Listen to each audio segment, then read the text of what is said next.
I entirely agree. And that's the same issue I have with all vaccines, especially as we're older, is, all right, let's say my wife's 100 pounds and I'm 200 pounds. We get the same exact flu shot. Now, do you think she's going to have a few more side effects and problems with that than me? Absolutely. Her body can't handle that. And then if you go to the hospital and you say, oh, geez, man, I got a headache and I have aches everywhere and chills and I'm throwing up, they'll be like, well, did you get the flu shot? And you say, yeah. Well, then it was flu-like symptoms. So you go to the next hospital and you say, geez, I got these aches and chills and I'm throwing up. And would you get the flu shot? No. Oh, geez, you have the flu. Now you need the flu shot. You see what I'm saying? They're just playing semantics on whether or not you got the flu shot, of which is not going to help you in any way. It's viral. You have to ride out the storm. So you don't need it. You ride it out. You try to do the right things. You try to wash your hands a lot. You sneeze in your elbow. You try to do the right things.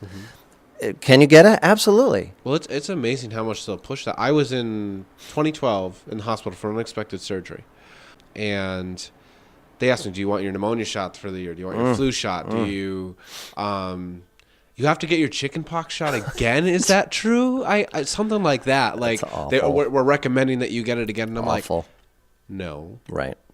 Good for you. But it's out there, and many people will be like, "Oh, do I need it?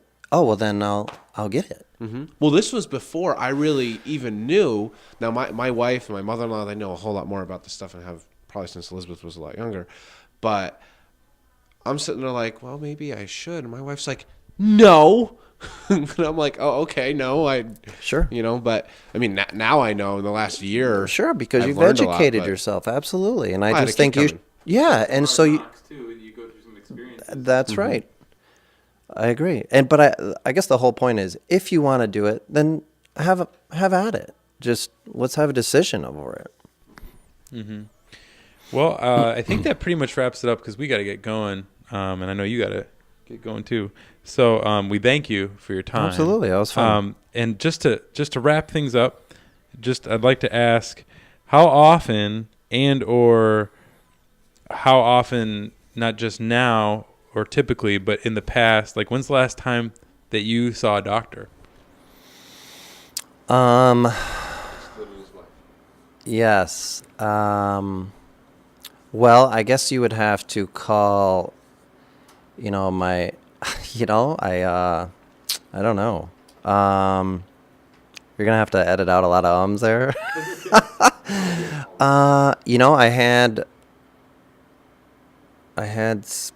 I had a hernia repair in like 92. So more than 20 years. I hear crickets. Yeah. I mean, I haven't had any surgeries. Is your doctor that did it still living? Yeah, that's a good question too. Or practicing. Right. Yeah, I don't know. So, interesting question. Well, thank you very much for your time. Well, thank you. That was a lot of fun. Yeah, it was really fun for us too. Awesome. Very good.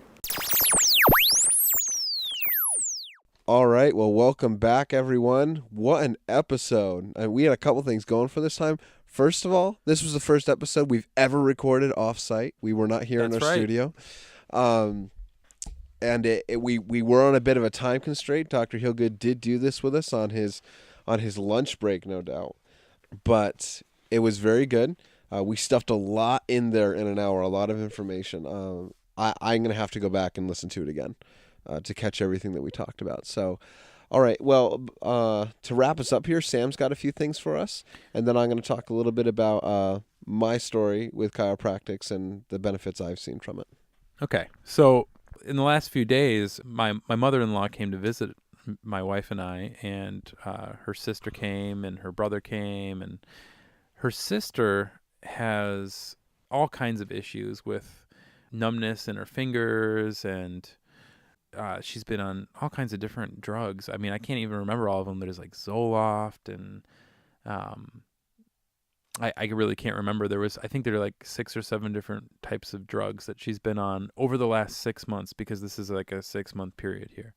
But my wife has been saying, hey, try chiropractics, and she has tried some, but not every chiropractor does what Dr. Heelgood does. And as you guys heard him explain, you have two different kinds of chiropractic care. You have patchwork, which we noted before that's what Sam had initially encountered. And that's like, what did he say? Like 90% of chiropractors, 95. I don't remember I may be misquoting Dr. Hilgood on that. It may be lower, maybe a little bit more. But most chiropractors are doing patchwork out there. and most chiropractors don't sit you down and do an x-ray right away to get the starting point of where you're at. Oh, yeah. So anyway, so I brought my sister-in-law to Dr. Heelgood 2 days ago. And then today we did a review on her x-ray. Well, it turns out she was a breech baby, and that can have a big impact. I did not know that. That makes so much sense. Yeah. So she was a breech baby, and he said this goes far back, but he didn't know that she was a breech baby. And so once we, said that, after all of the results that he was giving us, it all like clicked together. But basically the top of her spine, like her neck area, is supposed to have, the average neck kind of bends a little bit back, has a slight arch in it. Well, it's one thing to be straight necked. Oh, she's going. It's one thing to be straight necked, which I think people call that military neck. Yeah. It's rather painful. Thanks, military. We're not anti-military here. Be all you can be, guys. So it's one thing to have military neck where it's totally straight. Then it's another thing to be bent to the total opposite end. And that's how her neck is. So it's pushing on her brainstem. Wow. So she's basically, what Dr. Heelgood told us today was that she has to find, he gave her a list of 3 different chiropractors to find in the Chicago area where she lives. And it basically gave her a very extensive report. And I don't remember how much he charged her total, but I think with the x-rays and everything, it might have been $75. That's a steal, folks. I might be wrong, and it could have been more. It might have been 75 today, and then the other day it might have been 50. I don't know, but you get a general idea of how much maybe this cost her. And he's not really making anything off of her. He cares. He generally cares, and did this, for her. And he said it's going to take 1.5 years of this kind of advanced procedure from chiropractics to get her back to a spot where she's normal, because she's also, what did I say? She has the early onset scoliosis. Yes, early on scoliosis, and that kind of runs in the family. Her grandmother has it. I just thought it was remarkable that the doctor did that for her, knowing full well that he wasn't going to be treating her and continually making money off of her. He just did it to help her. And I've seen that in him, and I just really appreciate that. I want to make sure that everybody listening to that gets that from me, because I really believe in what he's doing. Obviously, Dr. Heelgood cares about his patients, and not just his patients, but other patients out there. So I just wanted to give a quick link to those of you listening right now. If this is the site that basically you can look up any type of chiropractic biophysic practice out there.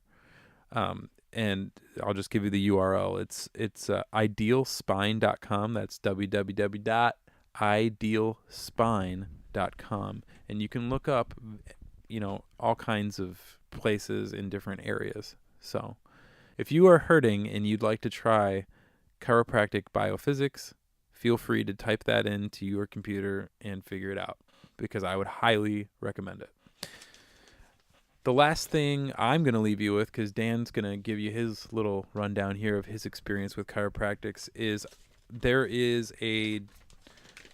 back in 1921, there was this medical doctor named Henry Windsor.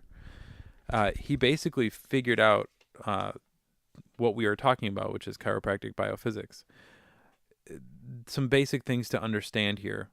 Just want to kind of lay this out for you guys. There's the central nervous system, composed of the brain and spinal cord. So like your brain is like the main computer.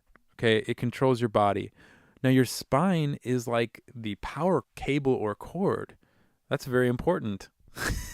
Yeah. We well, don't realize how important our spine is. it's even more than that. If you guys understand computers, and it's going to use a little tech talk here, it's your SATA cord, it's your IDE cord, it's your data transfer, your power, it's sensors, it's everything, because your nerves are attached to your spine. So if that's not functioning, it's like you've got a kink in your cord, and you're getting half the data from your disk, which is your hard drive, your brain, and you're not functioning properly. Right. Thank you for explaining that. Sorry. No, though, that was really good. I appreciated that. So I'm just going to read just an excerpt from a article written by Dr. Henry Windsor, 1921. It's actually not really his work, I don't think, more or less a description of the nervous system and, the functions of it and what it's divided up into. So just so we have an understanding. So there's the central nervous system. It's composed of the brain and spinal cord. This is the master human computer and its primary connecting cord with the rest of the body. Then there's the peripheral nervous system. That includes all the nerves carrying messages to and from the central nervous system that connect to the muscles. So like your muscles are consciously controlled. You decide to wiggle your little finger and it moves. But then there's the organs. Those are unconsciously controlled. You don't need to tell your heart to beat for it to do so. The aspect of the peripheral nervous system that regulates functions automatically or unconsciously is called the autonomic nervous system. So, the autonomic nervous system is itself divided into the sympathetic nervous system, which tends to speed things up, and the parasympathetic nervous system, which tends to slow things down. So, the nerves of the autonomic nervous system that go to organs and control their function pass each vertebral level along the spine. So too do the nerves that travel to muscles that are consciously controlled. If one or more vertebrae are out of place or misaligned, that causes inflammation. This inflammation can put pressure on a nerve traveling from the spinal cord and going to either muscles or organs, having a negative influence on their functioning. So again, reiterating what Dan said, about the computer cable comparison, does it make sense to you guys now, like how back problems can have far-reaching effects way beyond local pain? And, for those of you who have kids, I mean, your kids are always playing. You might want to think about perhaps taking them to a chiropractor and getting them adjusted, once a month or whatever. I mean, I think it's a very important thing to consider. Yes, very much so. So, Dan, why don't we just talk a little bit about your current state and what has happened to you a little bit? Okay. My story of chiropractic, we're going to do an extremely abridged version. To give you guys a quick little bit of history of myself and the injuries that I sustained. In 8th grade, I suffered a severe neck injury. I wore a soft collar for weeks. Had to do some physical therapy to rebuild the muscle groups. For the couple years that followed after that, I put my neck back out a couple times, never nearly as severe, but things pretty much normalized by the time I was 21 to the time I was 22 years old. And first year, my wife and I were married. I suffered a severe concussion while at work, right before our first anniversary. The concussion was so severe that I actually didn't walk for 3 months. And then I spent an additional 2.5 months in physical therapy and have continued to see my chiropractor since then.